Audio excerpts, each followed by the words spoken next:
हफ्ते के दिन पेशकश शाहीन सुल्ताना। हाँ, पहुंच गई। अस्सलाम वालेकुम। आज आप मुझे क्या सिखा रहे हो?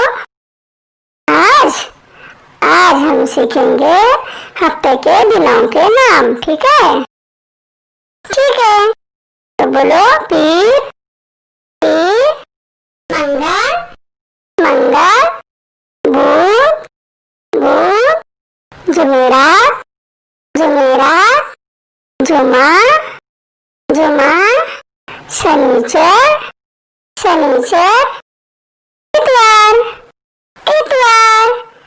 शाबाश, ये दिन अब तुम्हें याद करना है।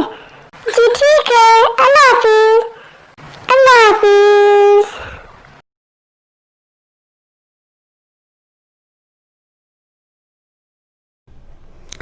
हफ्ते के दिनों के नाम। पीर,